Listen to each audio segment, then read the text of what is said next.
desain peleknya aja yang berubah ya. Gitu. Kenapa ngantuk? Ngantuk banget. Oh ngantuk, videografernya ngantuk. Untung gak jatuh tuh kamera. Cuman yang disebut mild hybridnya itu jadi dia memanfaatkan ISG atau Integrated Starter Generator yang fungsinya itu ada 3.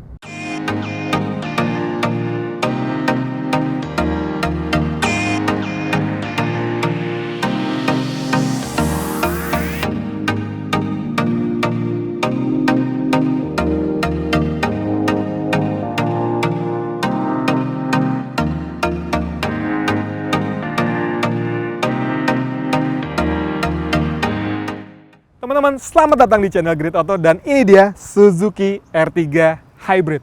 Ini adalah mobil hybrid pertama di kelasnya, di kelas small MPV. R3 menjadi mobil hybrid pertama meskipun ini teknologinya masih mild hybrid. Nah, ini bukan kayak paralel yang ada di Toyota atau serial yang ada di Nissan seperti di Kicks e-Power gitu ya. Nah, yang jadi pertanyaan adalah dengan teknologi hybridnya ini, mampu nggak sih mobil ini bikin konsumsi bahan bakar lebih irit dibandingkan sebelumnya? Dan ini dia jawabannya.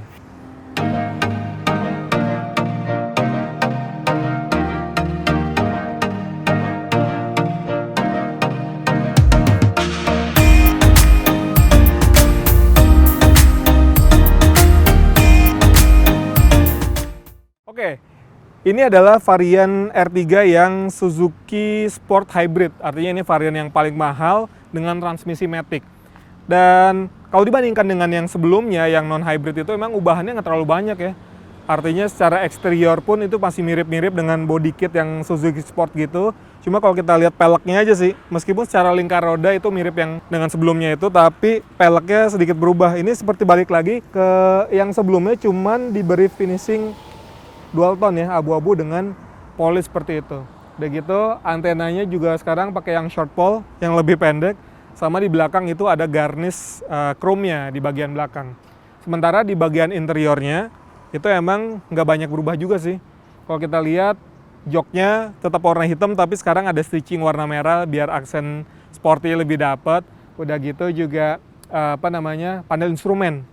Nah ini dia yang berbeda. Kalau yang sebelumnya itu masih monokrom, sekarang MID-nya sudah pakai layar TFT berwarna. Dan informasinya juga jauh lebih lengkap sih. Sama untuk panel instrumen itu ada aksen-aksen warna biru, jadi aksen-aksen hybridnya itu lebih terlihat. Sama ini sih yang beda juga, sekarang untuk anak kuncinya dia sudah pakai warna biru untuk yang hybrid. Dan seperti apa rasa berkendaranya dengan teknologi hybridnya itu, langsung aja kita cobain ya. Yuk!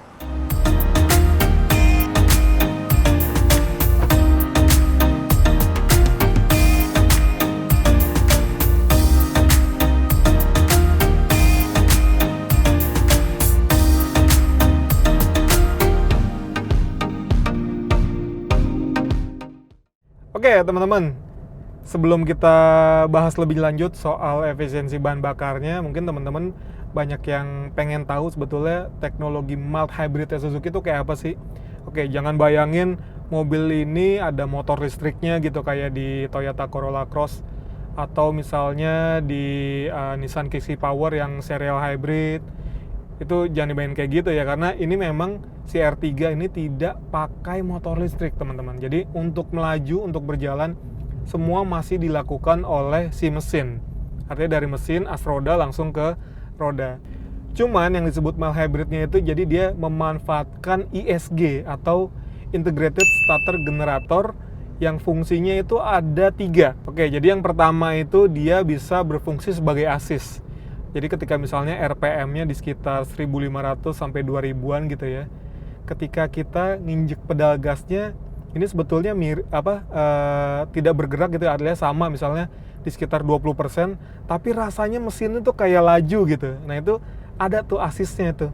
Kalau teman-teman mungkin agak sensitif, itu pasti bisa ngerasain tuh pas lagi assist-nya. Dan kalau di MID itu sebetulnya bisa dilihat juga ketika misalnya baterainya sudah penuh, lalu di situ ada motor listriknya yang memberikan assist. Nah, itu kelihatan tuh ada jalur birunya dari motor ke as roda.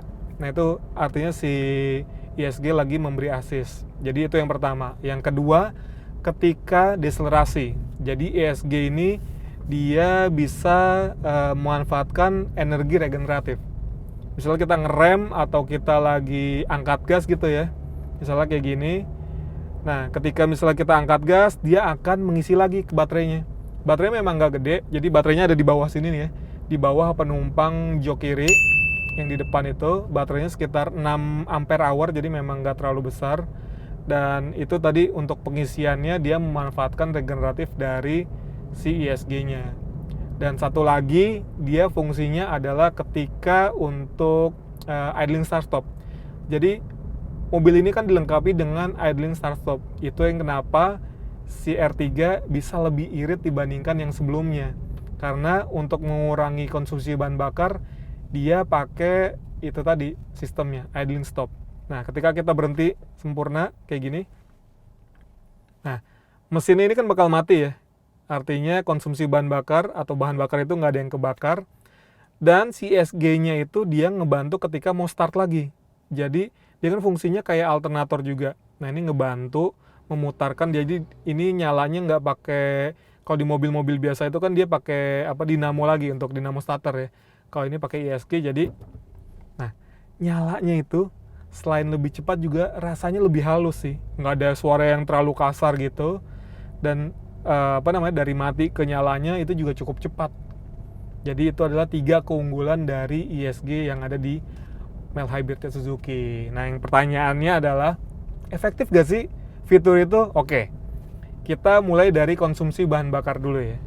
Kalau untuk konsumsi bahan bakarnya yang sebelum hybrid nih, sama-sama tipe SS, waktu itu kami tes di rute dalam kota dengan kecepatan rata-rata 22 km per jam. Itu sudah rata-rata yang kombinasi, artinya ada yang jalannya cukup lancar sama ada yang macet-macetan gitu ya. Hasilnya yang sebelumnya yang non hybrid itu dia ada di 12,7 km per liter. Sementara untuk yang hybrid ini dia jadi 14,1 km per liter. Artinya ya ada perbaikan secara konsumsi bahan bakar yang mana cukup signifikan tuh, antara 12,7 sama di 14,1. Sementara untuk di rute tolnya dengan rata-rata kecepatan 90 km per jam ya, itu sama teman-teman di 17,8 km per liter. Jawabannya begini, karena di rute tol itu kan kita simulasi kecepatan konstan ya dengan kecepatan tinggi. Artinya nggak ada kesempatan si mesin atau si mobil itu untuk mati mesinnya. Kalau di rute kemacetan itu kan misalnya di stop and go di lampu merah, kita berhenti dengan sempurna, mobilnya akan mati. Begitu kita mau jalan lagi baru mesinnya nyala lagi. Kalau di tol nggak ada itu. Makanya kenapa untuk konsumsi BBM di rute tolnya itu sama persis dibandingkan yang sebelumnya. Oke, terus untuk akselerasi, kami sudah tes akselerasi 0 sampai 100 km per jam. R3 Hybrid ini dapat 12,9 detik. Memang kalau dibandingkan sama Expander ya, Expander yang sebelumnya 13,5 detik, tapi dengan CVT, dengan transmisi barunya, dia sukses menurunkan akselerasinya, artinya bisa lebih kenceng di 12,4 detik. Ya, jadi kalau dibandingkan sama Expander, ini masih lebih lambat sih, sekitar 0,3 detik ya. Gitu. Terus kalau dibandingkan sama Veloz itu angkanya ada di sekitar 13-an detik. Jadi ini masih lebih cepat juga kalau dibandingkan sama Veloz. Gitu teman-teman, dan ya kalau rasa berkendara ini sama persis dibandingkan yang sebelumnya, karena dari konstruksi kaki-kakinya nggak ada yang berubah, bahkan lingkar rodanya pun masih sama dibandingkan yang sebelumnya, hanya desain peleknya aja yang berubah ya. Gitu. Kenapa ngantuk? Oh ngantuk, videografernya ngantuk. Untung gak jatuh tuh kamera. Oke, dan saya pengen ngasih tahu juga ini soal MID-nya yang baru ini ya. MID-nya cukup lengkap. Tadi seperti saya info, ini untuk ngubahnya ada di sini. Nah ini kalau di sekarang ini modenya yang ada engine, motor sama baterainya yang kelihatan. Jadi ini fungsi hybridnya bisa kelihatan di sini. Lalu nggak cuma itu, ada average konsumsi bahan bakar, lalu ada driving time sama idling stop time. Jadi ketika misalnya si idling stopnya itu sedang aktif, artinya mesinnya mati ya. Di sini sudah mulai menghitung nih. Jadi sudah berapa lama waktu si mobil ini sudah berhenti. Lalu ada total idle full shift. Artinya sudah berapa banyak bahan bakar yang bisa dihemat. Kalau sekarang dari 2 jam 23 menit si idle stopnya ini berjalan, itu sudah 1 liter 79 mili. Udah menghematan bahan bakar. Jadi ya ini bisa dilihat di sini juga ya. Terus ada jam juga. Ini ada motionnya juga, artinya kalau misalnya ini lebih ke gravitasi ya, kita kick down. Nah, itu langsung untuk kelihatan. Dan satu lagi sama torque powernya, ini mirip sama kayak di Baleno sebetulnya. Jadi ketika misalnya kita gas atau akselerasi, ini torque sama powernya bisa kita lihat seberapa banyak di situ. Gitu teman-teman. Jadi ya artinya dengan mild hybridnya ini sukses sih bikin mobil yang tadinya mesin konvensional itu jadi lebih irit. Oh iya, mesin ini sebetulnya sama ya dengan yang sebelumnya. Jadi dia pakai K15B dengan tenaga di 103-an dk dan torsi di sekitar 130-an Nm, dan transmisinya pun masih sama di transmisi otomatis 4 percepatan ya yang disalurkan ke roda depan.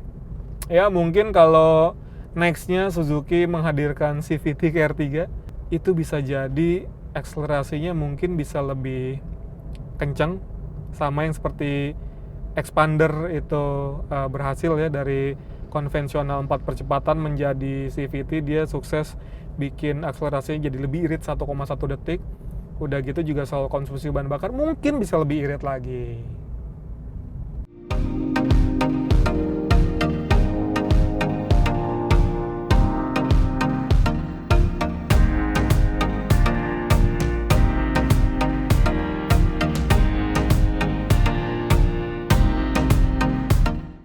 Oh ya teman-teman, kalau untuk fitur si mild hybridnya ini ya, itu sebetulnya lebih efektif ketika mobil ini digunakan di kondisi perkotaan. Artinya kita bakal ketemu macetnya sering, lalu misalnya ketemu lampu merah sering, dan membuat si mobil ini mesinnya jadi mati. Artinya si idling stopnya ini bisa aktif gitu ya. Tapi ketika misalnya teman-teman lagi Trans Jawa dari Jakarta menuju Surabaya, full tol gitu, artinya nggak ada kesempatan mobil ini untuk mati mesinnya, ya itu bisa jadi mungkin konsumsi bahan bakarnya nggak terlalu signifikan tuh, lebih iritnya kalau dibandingkan sama mesin yang non hybrid gitu. Jadi ya lebih banyak digunakan di perkotaan. Tadi kan juga dari hasilnya itu kelihatan ya, ketika di dalam kota itu jadi lebih irit, sementara di rute tolnya itu dia bisa sama persis bahkan gitu sih.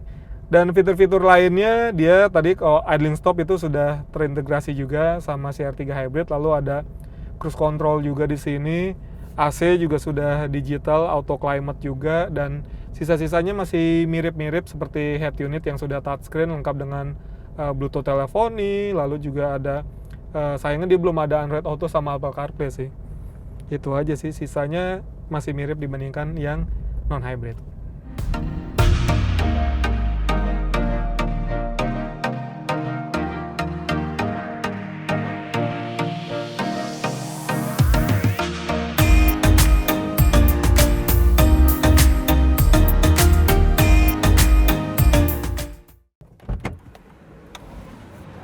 Oke teman-teman, itu dia impresi saya nyetir Suzuki R3 Hybrid. Jadi memang ya, secara kesimpulannya bisa dibilang dengan teknologi mild hybridnya sukses bikin mobil ini jadi lebih efisien. Yang tadinya untuk rute dalam kotanya di 12,7 km per liter, sekarang jadi 14,1 km per liter. Jadi ya lumayan banget fitur si ISG-nya tadi, sama untuk ketika kondisi macet dia kan bakal ada mati ya mesinnya, dan itu bikin bensin nggak akan kebakar di ruang bakar dan bikin jadi lebih irit lagi. Dan sekedar info juga, R3 Hybrid ini harganya 292,3 juta, artinya belum sampai 300 jutaan. Dibandingkan dengan rival-rivalnya kayak Expander aja itu kan udah di atas 300 juta ya. Jadi ya meskipun dia belum ada adas-adasnya kayak Avanza atau kayak Xenia, ya dia mirip-mirip lah sama Expander ya, yang belum ada adas, tapi dengan harga di bawah 300 juta masih oke lah ya.